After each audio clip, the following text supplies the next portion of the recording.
आजू के रतिया पापा जगल रही आजू घरवा चोरवाई तो जी। अरे आजू के रतिया पापा जगल रही आजू घरवा चोरवाई तो जी। अरे अपना सुंदर बेटी के चोरी कई के धियावा के ले जाई तो जी। अरे कि अपना सुंदर बेटी के चोरी कई के धियावा के ले जाई तो जी। अत सुना पापा जगल रही आजू घरवा चोरवाई तो जी। अपना सुंदर बेटी के चोरी कई के धियावा के ले जाई तो जी। अपना सुंदर बेटी के चोरी कई के धियावा के ले जाई तो जी। आजू दुआरा लगादा पहरेदार ए पापा आजू दुआरा लगादा पहरेदार ए पापा चोरवा चोरी करे आई है हमारा ए पापा चोरवा चोरी करे आई है हमारा ए पापा।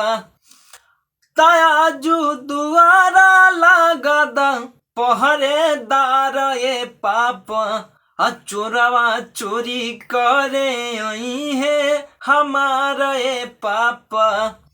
हर की पापा के गोदिया में बैठा हली गे मामी पापा के गोदिया में बैठा हली गे मामी।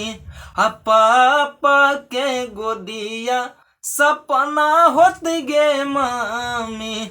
अरे पापा के गोदिया सपना होत गे मामी।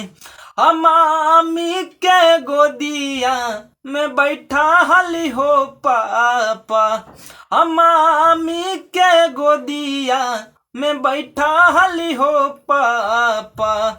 मामी के गोदिया सपना होती हो पापा मामी के गोदिया सपना होती हो पापा।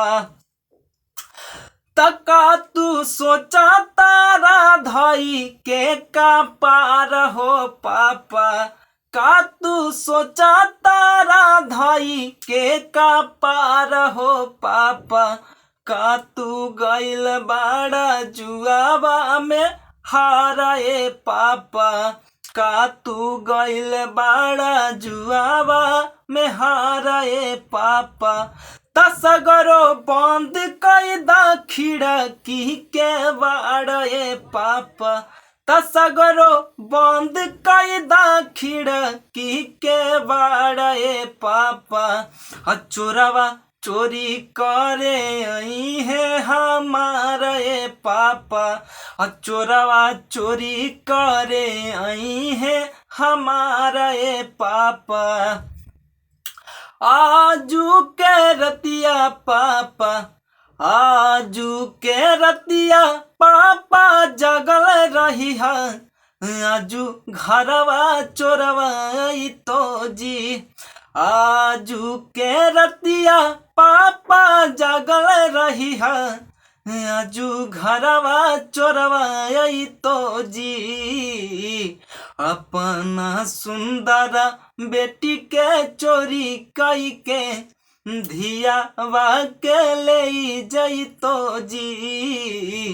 अपना सुंदर बेटी के चोरी कई के हर के धियावा के ले जाई तो जी। भैया नमस्कार प्रणाम। हम भोजपुरी मगही गायक आशीष कुमार रउआ सभी तमाम भोजपुरी मगही श्रोता सुन भैया समाज के भैया हम पैर छू के प्रणाम करत है। जितना भी वीडियो के देख रहा भैया सबके पैर छू के प्रणाम बा।